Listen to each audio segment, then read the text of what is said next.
When I was president of the American Psychological Association, they tried to media train me. And an encounter I had with CNN summarizes what I'm going to be talking about today, which is the 11th reason to be optimistic. The editor of Discover told us 10 of them. I'm going to give you the 11th. So they came to me, CNN, and they said, Professor Seligman, would you tell us about the state of psychology today? We'd like to interview you about that. And I said, great. He said, but this is CNN, so you only get a soundbite. So, well, how many words do I get? I said, well, one. Cameras rolled, and she said, Professor Seligman, what is the state of psychology today? Good. Cut. That won't do. We'd really better give you a longer soundbite. Well, how many words do I get this time? Well, you get 2. Dr. Seligman, what is the state of psychology today? Not good.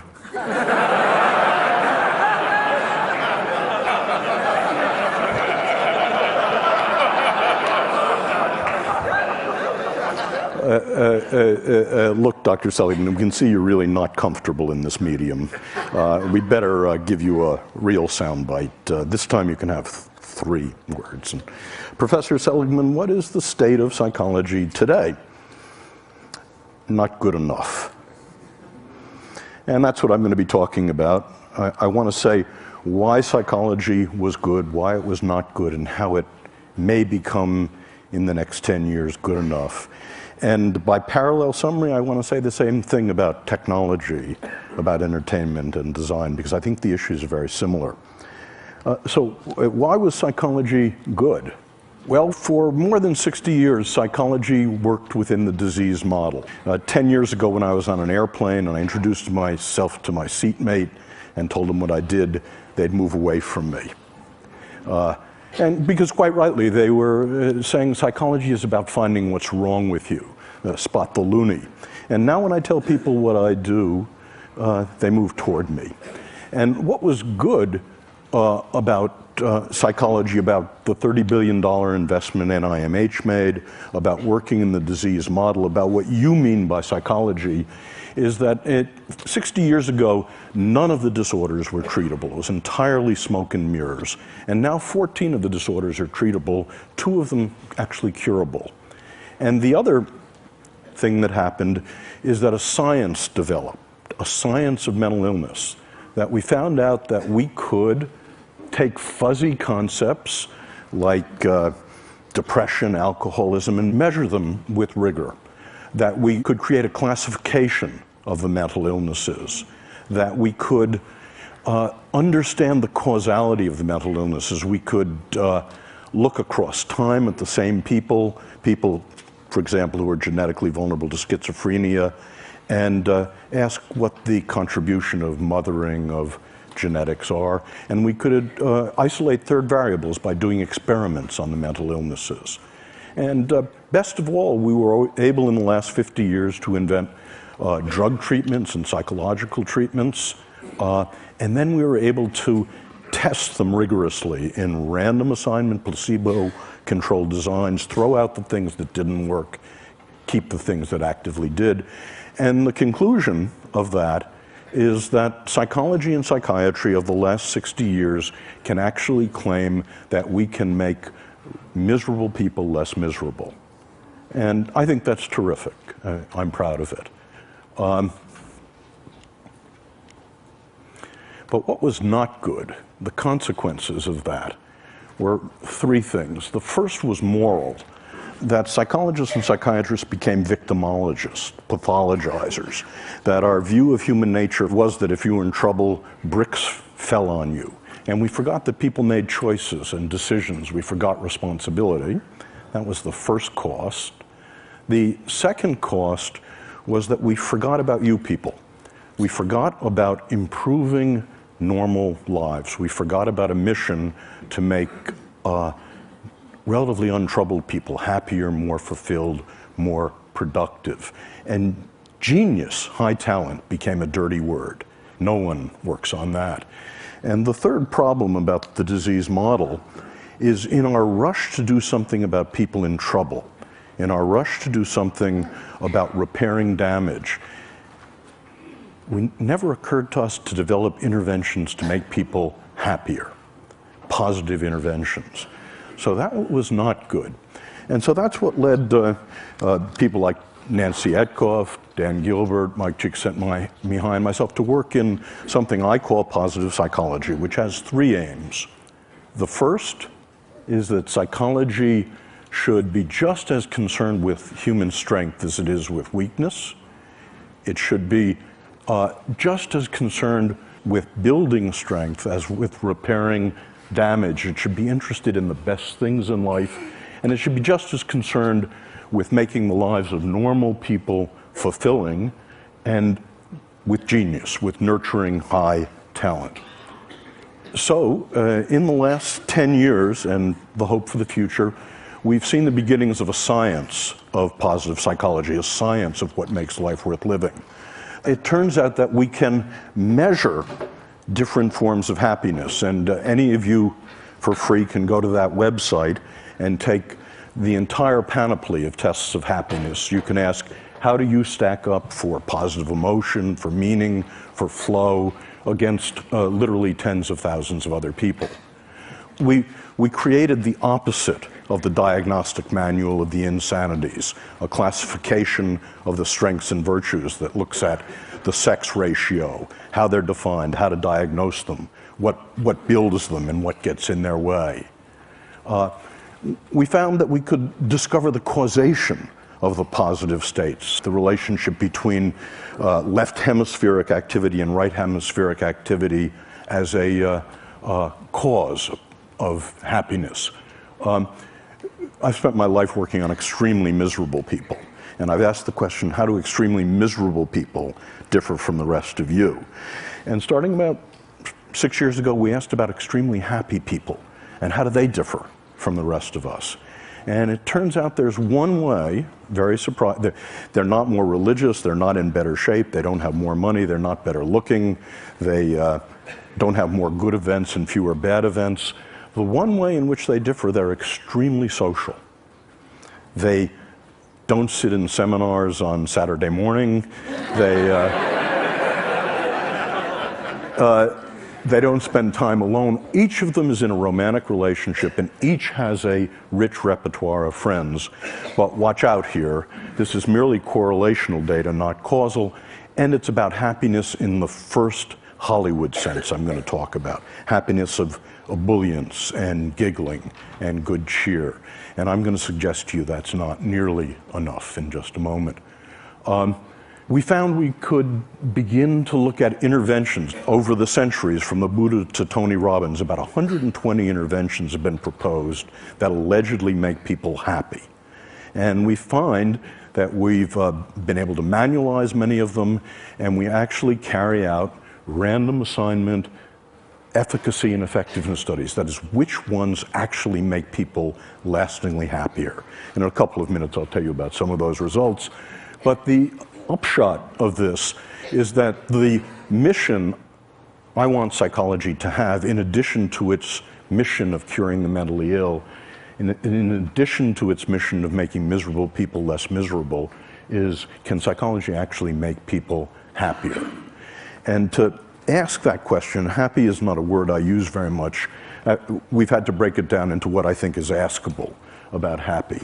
And I believe there are three different, and I call them different because different interventions build them. It's possible to have one rather than the other. Three different happy lives. The first happy life is the pleasant life. This is a life in which you have as much positive emotion as you possibly can, and the skills to amplify it. The second is a life of engagement, a life in your work, your parenting, your love, your leisure. Time stops for you. That's what Aristotle was talking about. And third, the meaningful life. So I want to say a little bit about each of those lives and what we know about them. The first life is the pleasant life, and it's simply, as best we can find it, it's having as many of the pleasures as you can, as much positive emotion as you can, and learning the skills, savoring mindfulness, that amplify them, that stretch them over time and space. But the pleasant life has three drawbacks, and it's why positive psychology is not happyology, and why it doesn't end here. The first drawback is that it turns out the pleasant life, your experience of positive emotion, is heritable, about 50% heritable, and in fact, not very modifiable. So the different tricks that Mathieu and I and others know about increasing the amount of positive emotion in your life are 15 to 20% tricks, getting more of it. Second is that positive emotion habituates. It habituates rapidly, indeed. It's all like French vanilla ice cream. The first taste is 100%. By the time you're down to the sixth taste, it's gone. And as I said, it's not particularly malleable. And this leads to the second life. And I have to tell you about my friend Len to talk about why positive psychology is more than positive emotion, more than building pleasure. In two of the three great arenas of life, by the time Len was 30, Len was enormously successful. The first arena was work. By the time he was 20, he's an options trader. By the time he was 25, he was a multimillionaire and the head of an options trading company. Second, in play, he's a national champion bridge player. And but in the third great arena of life, love, Len is an abysmal failure. And the reason he was that Len is a cold fish. Len is an introvert. American women said to Len when he dated them, "You're no fun. You don't have positive emotion. Get lost." And Len was wealthy enough to be able to afford a Park Avenue psychoanalyst who for 5 years tried to find the sexual trauma that had somehow locked positive emotion inside of him. But it turned out there wasn't any sexual trauma. It turned out that Len grew up in Long Island and he played football and watched football and played bridge. Len is in the bottom 5% of what we call positive affectivity. So the question is Len unhappy? And I want to say not. Contrary to what psychology told us about the bottom 50% of the human race in positive affectivity, I think Len is one of the happiest people I know. He's not consigned to the hell of unhappiness, and that's because Len, like most of you, is enormously capable of flow. When he walks onto the floor of the American Exchange at 9:30 in the morning, time stops for him, and it stops till the closing bell. When the first card is played, till 10 days later, the tournament is over, time stops for Len. And this is indeed what Mike Csikszentmihalyi has been talking about flow, and it's distinct from pleasure in a very important way. Pleasure has raw feels. You know it's happening. There's thought and feeling, but what Mike told you yesterday, during flow, you can't feel anything. You're one with the music. Time stops. You have intense concentration. And this is indeed the characteristic of what we think of as the good life. And we think there's a recipe for it, and it's knowing what your highest strengths are. And again, there's a valid test of what your 5 highest strengths are, and then recrafting your life to use them as much as you possibly can. Recrafting your work, your love, your play, your friendship, your parenting. Just one example. One person I worked with was a bagger at Gennardi's. Hated the job. She's working her way through college. Her highest strength was social intelligence. So she recrafted bagging to make the encounter with her the social highlight of every customer's day. Now, obviously she failed, but what she did was to take her highest strengths and recraft work to use them as much as possible. What you get out of that is not smiliness. You don't look like Debbie Reynolds, you don't giggle a lot. What you get is more absorption. So that's the second path. The first path, positive emotion. The second path is eudaimonia and flow. And the third path is meaning. This is the most venerable of all the happinesses traditionally. And meaning in this view consists of, very parallel to eudaimonia, it consists of knowing what your highest strengths are and using them to belong to and in the service of something larger than you are.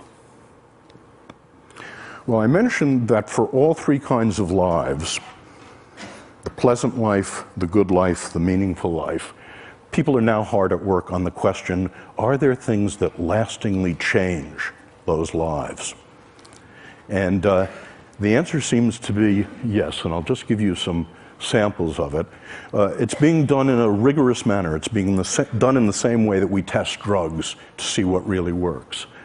So we do random assignment, placebo-controlled, long-term studies of different interventions. And just to sample the kind of interventions that we find have an effect, when we teach people about the pleasant life, how to have more pleasure in your life, one of your assignments is to take the mindfulness skills, the savoring skills, and you're assigned to design a beautiful day. Next Saturday, set a day aside, design yourself a beautiful day, and use savoring and mindfulness to enhance those pleasures. And we can show in that way that the pleasant life is enhanced. Gratitude visit. I want you all to do this with me now, if you would. Close your eyes. I'd like you to remember someone who did something enormously important that changed your life in a good direction, who you never properly thanked. The person has to be alive. Okay? Now, okay, you can open your eyes. I hope all of you have such a person. Your assignment when you're learning the gratitude visit is to write a 300-word testimonial to that person, call them on the phone in Phoenix, ask if you can visit, don't tell them why, show up at their door, you read the testimonial. Everyone weeps when this happens. And what happens is when we test people 1 week later, a month later, 3 months later, they're both happier and less depressed. Another example is a strength state in which we get couples to identify their highest strengths on the strengths test and then to design an evening in which they both use their strengths. And we find this is a strengthener of relationships. And fun versus philanthropy, but it's so heartening to be in a group like this in which so many of you have turned your lives to philanthropy. Well, my undergraduates and the people I work with haven't discovered this, so we actually have people do something altruistic and do something fun, and to contrast it. And what you find is when you do something fun, it has a square wave walk set. When you do something philanthropic to help another person, it lasts, and it lasts. So those are examples of positive interventions. So the next to last thing I want to say is we're interested in how much life satisfaction people have. This is really what you're about. And that's our target variable. And we ask the question, as a function of the three different lives, how much life satisfaction do you get?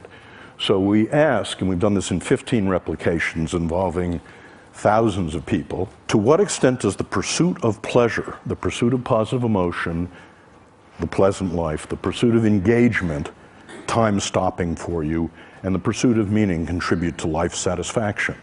And our results surprised us. They were backward of what we thought.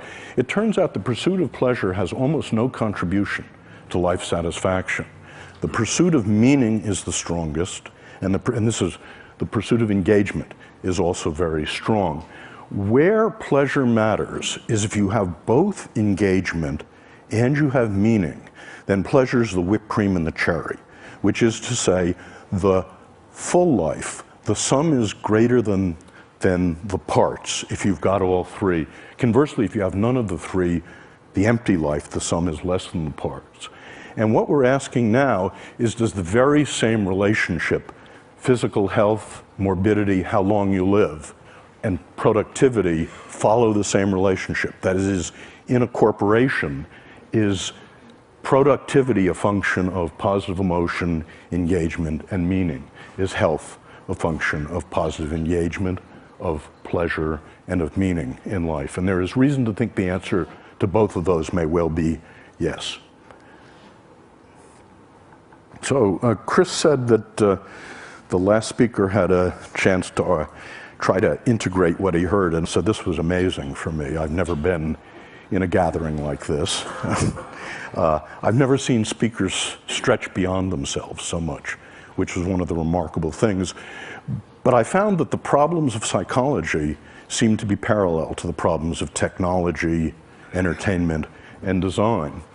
In the following way, we all know that technology, entertainment, and design have been and can be used for destructive purposes. We also know that technology, entertainment, and design can be used to relieve misery. And by the way, the distinction between relieving misery and building happiness is extremely important. I thought when I first became a therapist 30 years ago that if I could make someone, if I was good enough to make someone not depressed, not anxious, not angry, that I'd make them happy. And I never found that. I found the best you could ever do was to get to zero, that they were empty. And it turns out the skills of happiness, the skills of the pleasant life, the skills of engagement, the skills of meaning are different from the skills of relieving misery. And so the parallel thing holds with technology, entertainment, and design, I believe. That is, it is possible for these three drivers of our world to increase happiness, to increase positive emotion, and that's typically how they've been used. But once you fractionate happiness the way I do, not just positive emotion, that's not nearly enough. There's flow in life and there's meaning in life. As Laura Lee told us, design, and I believe entertainment and technology, can be used to increase meaning engagement in life as well. So in conclusion, the 11th reason for optimism, in addition to the space elevator, is that I think with technology, entertainment, and design, we can actually increase the amount of tonnage of human happiness on the planet. And if technology can, in the next decade or two, increase the pleasant life, the good life, and the meaningful life, it will be good enough. If entertainment can be diverted to also increase positive emotion, meaning, eudaimonia, it will be good enough. And if design can increase positive emotion, eudaimonia, and flow, and meaning, what we're all doing together will become good enough. Thank you.